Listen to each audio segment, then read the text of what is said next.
Isso aqui é muito importante.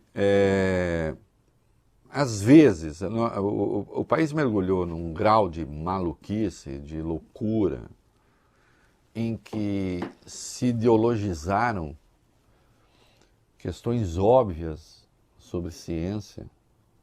Eu mesmo ouvi coisas pavorosas de pessoas que eu julgava sensatas. Médicos fizeram escolhas absurdas.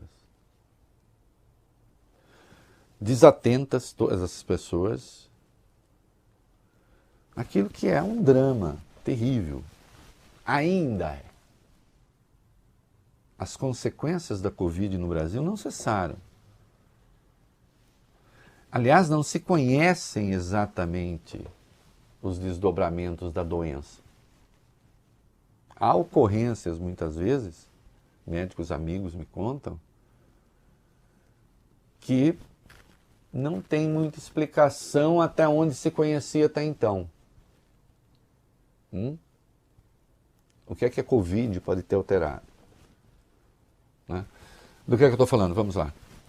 As mortes em excesso, 3 anos após o início da pandemia, ainda continuam acima do que é esperado de mortalidade no Brasil, embora agora em um patamar bem menor do que nos primeiros anos da Covid-19. Esse excesso se refere ao número de óbitos registrados no país acima do que era esperado para aquele ano, considerando o padrão observado em anos anteriores. A Covid, que já matou mais de 700 mil pessoas, alterou esse padrão. Em 2023, a taxa esteve um pouco acima do esperado de mortes até março, mês para o qual há dados disponíveis mais recentes. No período, foram aproximadamente 48 mil mortes a mais, ou 18% acima do esperado. No pico da pandemia, em abril de 2021, este valor chegou a 80% na região norte, por exemplo. Os dados chamam atenção para o fato de a Covid, embora agora em menor intensidade, ainda ser uma doença que provoca, ela própria ou indiretamente, um excesso de óbitos no país.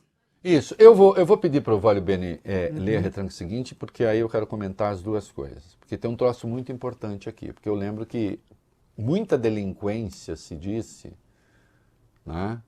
E vocês sabem quem? Ah, não, comorbidade e tal, todo mundo morre um dia, não morreu de Covid, morreu de diabetes. Vai lá.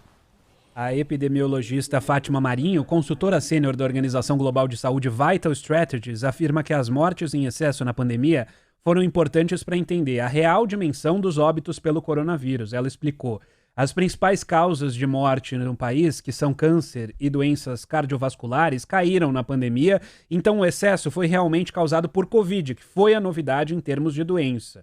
Outras mortes, como as causadas por diabetes, tiveram aumento no período, um tipo de condição de saúde que é agravado pela Covid e também pode piorar o quadro da doença, levando à morte. Já em 2023, houve uma queda desde janeiro no excesso de mortalidade, embora ainda levemente acima do limite esperado. A epidemiologista Fátima Marinho afirma a respeito. Em conjunto, é um excesso muito grande de mortalidade que esse ano começou com um pico em janeiro e desde então vem caindo.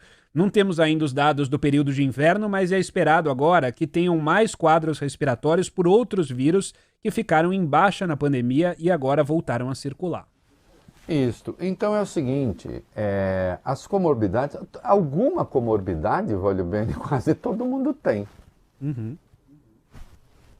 Você...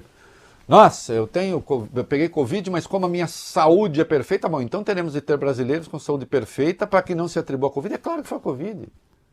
Tanto é que as principais causas deixaram de ser as principais causas, porque as outras subiram brutalmente, quando não a Covid propriamente. E que tem consequências até hoje.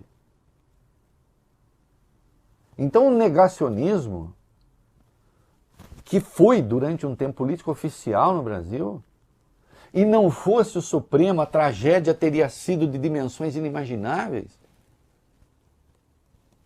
O negacionismo é homicida.